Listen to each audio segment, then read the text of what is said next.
Pandian stores குடும்பத்துக்கு நேத்து ராத்திரி ஒரு பெரிய யுத்தமாவே முடிஞ்சிருக்குன்னு சொல்லலாம். ஜெயில், கோர்ட்டுன்னு அலைஞ்சு திரிஞ்சு வீட்டுக்கு வந்தாலும் அந்த அதிர்ச்சியிலிருந்து யாராலையும் வெளியே வர முடியல. ஒவ்வொருத்தரும் தூங்க முடியாம தவிச்ச அந்த நிமிஷங்கள் தான் இன்னைக்கு எபிசோடோட ஹைலைட். ரூமுக்குள்ள சோகமா உட்கார்ந்திருந்த கதிர் ராஜி கிட்ட கதறி அழுதுட்டான். போலீஸாகி கெத்தா ஸ்டேஷனுக்கு போகணும்னு நினைச்சேன், ஆனா இப்படி கிரிமினல் மாதிரி நிக்க வச்சுட்டாங்களேன்னு அவன் கலங்கினப்போ பார்க்கவே பாவமா இருந்துச்சு. சரவணன் நிலைமை இன்னும் மோசம். தூக்கத்துல கூட ஐயோ போலீஸ், என் குடும்பத்தை விட்டுடுங்கன்னு அலறி அடிச்சு எழுந்திருக்கிறான். பக்கத்துல இருந்த பழனி மாமா பதறி போய் தண்ணி கொடுத்து சின்ன குழந்தை மாதிரி அவனை சமாதானம் செஞ்சாரு. சரவணனுக்கு நடந்த அதே கொடுமைதான் கோமதிக்கும் நடக்குது. தூக்கத்துல போலீஸ் துரத்துற மாதிரி கனவு கண்டு கத்த சிங்கமாயிருந்த பாண்டியன் பதறி போய் அவங்க தலைமாட்டுல உட்காந்து சமாதானம் பண்ற காட்சி ரொம்பவே எமோஷனல். விடியற்காலையில ஒரு பெரிய அதிசயம் நடக்குது.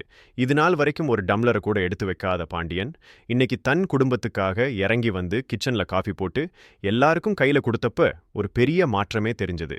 சரவணன் கடைக்கு கிளம்புறப்போ பாண்டியன் அதிரடியா ஒரு முடிவு எடுத்தாரு. நீ இன்னைக்கு கடைக்கு வர வேண்டாம், வீட்ல ரெஸ்ட் எடு, நான் பாத்துக்கிறேன்னு சொல்லிட்டு கெத்தா கிளம்பினாரு. கஷ்டத்துல இருக்கும்போது தான் குடும்பத்தோட அருமை தெரியுது.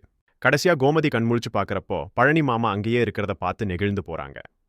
எனக்கு ஒரு கஷ்டம்னதும் என் குடும்பமே வந்து நின்னுச்சுன்னு கோமதி கண் கலங்கினதோட எபிசோட் முடிஞ்சது.